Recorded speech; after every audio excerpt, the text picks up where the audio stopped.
శ్రీనివాస్ గారు బీఆర్ఎస్ నాయకులు. సో మొత్తానికి మరొకసారి మరి అందరికీ గుడ్ మార్నింగ్. కోటేశ్వరరావు గారు,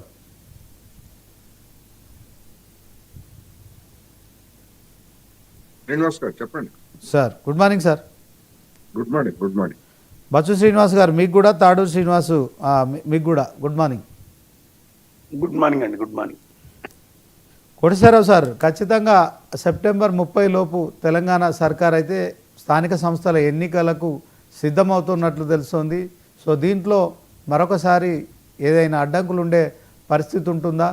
మరి రాష్ట్రపతి దగ్గర నుంచి కావచ్చు, అదే క్రమంలో గవర్నర్ పంపిన ఆర్డినెన్స్ విషయంలో మరి కేంద్రం నుంచి ఎలాంటి గ్రీన్ సిగ్నల్ అయితే రాలేదు. 42% బీసీల రిజర్వేషన్ల విషయంలో ఇక ఆలస్యం చేసిన కొద్దీ మరి కొంత గ్రామాల్లో అభివృద్ధి అనేది కావచ్చు, తర్వాత కేంద్రం నుంచి వచ్చే నిధులు కావచ్చు ఇప్పటికీ రాలేని పరిస్థితి ఉంది.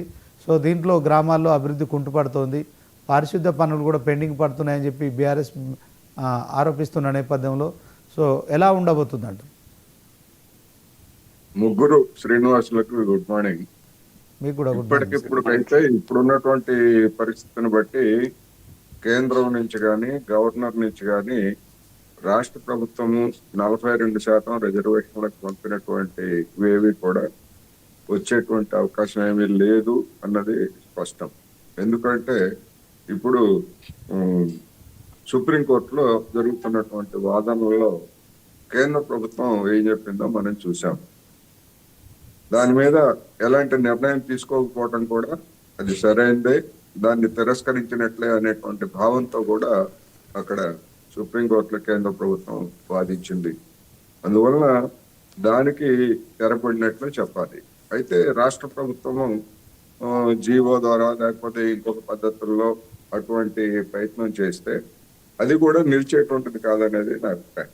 ఎందుకు అంటే అటువంటి జీవోని సవాల్ చేస్తే ఇప్పటికే నిజానికి అటువంటి ఏదైనా ఉంటే ఈ పార్టీకి చేసి ఉండాలి. కానీ బీహార్లో ఇచ్చినటువంటి తీర్పు కావచ్చు, ఇవన్నీ కూడా 50% రిజర్వేషన్స్ కు సంబంధించి ఒక స్పష్టత రాకముందే ప్రభుత్వం జీవో ఇచ్చినా లేకపోతే మరొకటి చేసినా హైకోర్టులు దాన్ని సమర్థించేటువంటి అవకాశం లేదు కనుక ఎవరైనా వెళ్ళినా కానీ దాన్ని పక్కన పెట్టేసి గతంలో తాను నిర్ణయించినటువంటి 30వ తేదీ లోపల ఎన్నికలు జరపాలి అనేటువంటి దానికే హైకోర్టు కట్టుబడి ఉంటుంది.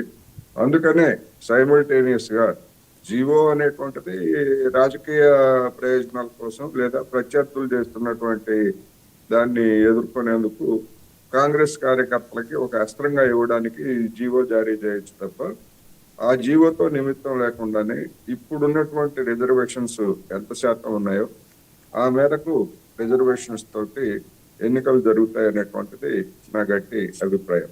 అందువల్ల సైమల్టేనియస్ గా రెండు అంశాలని రాష్ట్ర ప్రభుత్వం పరిశీలిస్తా ఉంది. చివరి నిమిషం వరకు ఎందుకు ఈ విధమైనటువంటి కాలయాపన చేస్తున్నారంటే ఓటర్లకు ఏం చెప్తారంటే మేము చివరి నిమిషం వరకు మేము ప్రయత్నించాము, ఎదురు చూసాము కేంద్రం నుంచి వస్తుందేమోనని.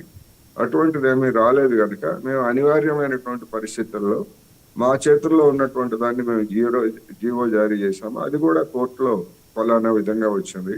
అందుకని మేము 42% అన్అఫీషియల్ గా అంటే పార్టీ తరఫున మేము ఇస్తామని చెప్పేసి కాంగ్రెస్ ఓటర్ల ముందుకు వెళ్ళబోతుంది.